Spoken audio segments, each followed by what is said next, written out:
Nyu-York universitetida ajoyib tadqiqotchi Emily Balcetis bor.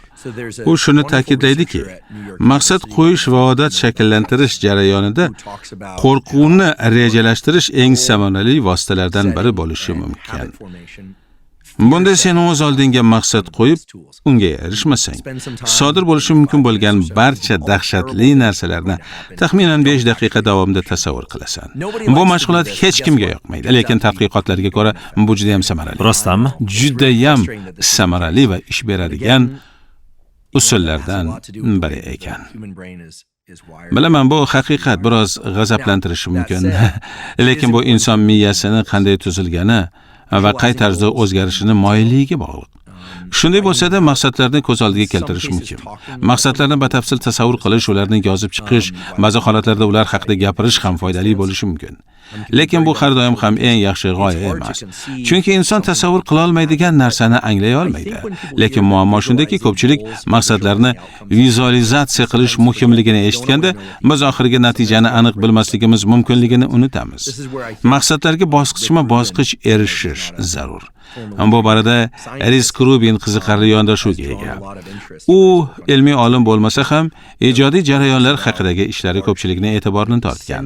Ariskning yondashuvi g'oyaning energiyasini his qilish va uni o'rganish. Bu jarayonda ortiqcha o'zini tahlil qilish, tanqid qilish yoki qanday qabul qilinishini o'ylashdan tiyilish.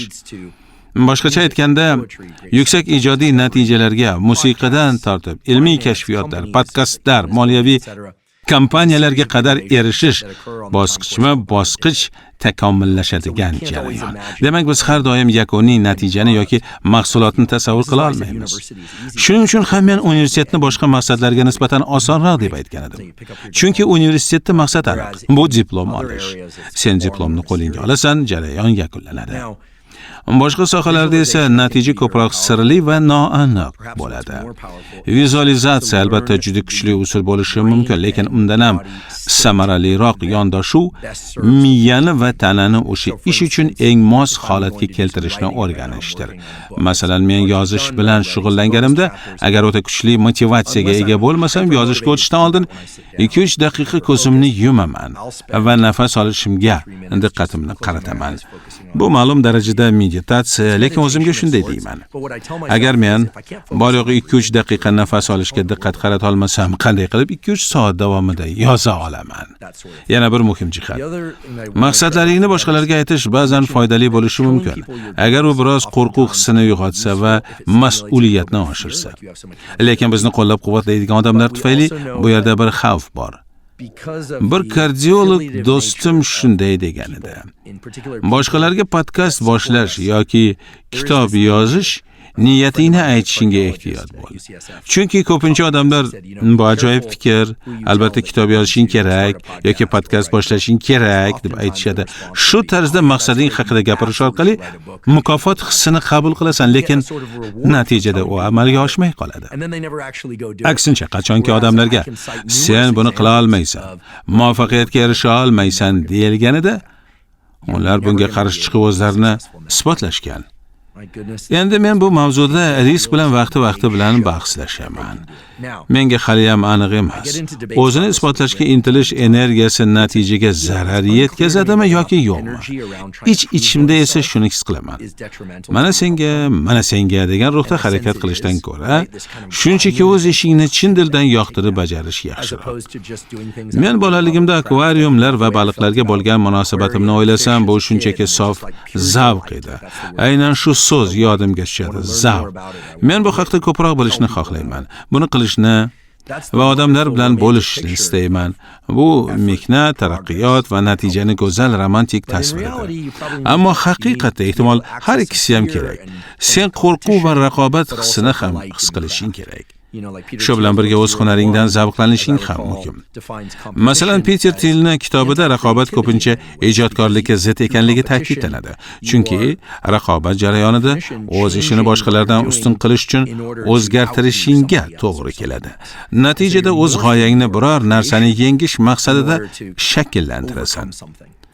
Ammo agar sen faqatgina o'zing yaratmoqchi bo'lgan narsaga e'tibor qaratadigan bo'lsang, bunday to'siqlar bo'lmaydi. Men ishtirok etgan sohalarda, xususan ilm-fanda, Podkastingda esa kamroq darajada raqobat juda kuchli. Bu podkastning ajoyib jihatlaridan biri. Lekin ilm-fan sohasida hamma raqobatchi. Ikki laboratoriya bir xil mavzuda ishlayotgan bo'lsa, biri birinchi bo'lib nashr qilsa, boshqasiga sifatli jurnalga maqola chiqarish qiyinlashadi. Ilmiy maqolalar orqali ish o'rinlari yaratiladi. Podkasting esa bu borada ajoyib soha.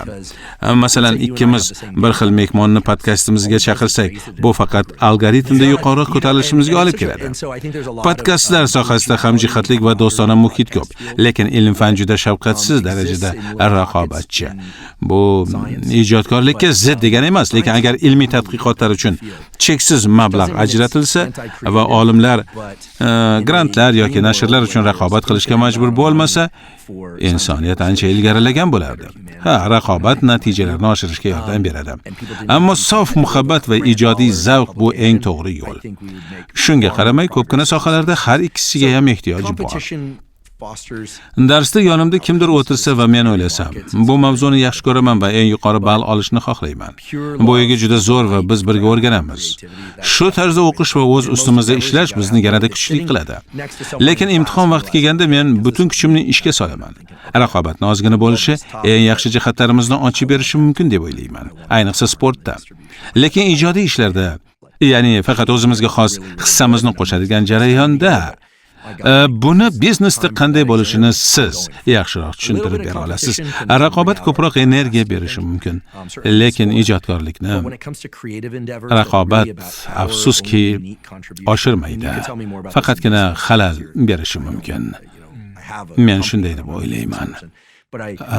Hammasi muayyan va bir-biriga mutanosib holatda bo'lishi kerak. Ushbu podkast Qiymat loyihasi tomonidan tarjima qilingan. Podkastning to'lig'ini ko'rmoqchi bo'lsangiz, Qiymat yopiq hamjamiyatiga qo'shilishingiz mumkin. Bu orqali siz loyihani qo'llab-quvvatlaysiz va bu kabi uzun va sifatli kontentni tarjima qilishga yordam berasiz. Obuna narxi 48 ming so'm. Obuna ichiga har oy 2 tadan 4 tagacha tarjima qilingan podkast kiradi. Va bundan tashqari qaysi podkastlarni tarjima qilishimizga ham ovoz berishingiz mumkin. Tarjima va ovoz berish mehnati kuch va xarajat talab qiladi va qo'llab-quvvatlashingiz orqali Qiymat loyihasi sizga qiymat berishda davom etishiga yordam berasiz. Obuna sotib olish uchun Telegram orqali Qiymat adminga plus belgisini qoldiring. Havola video ostida.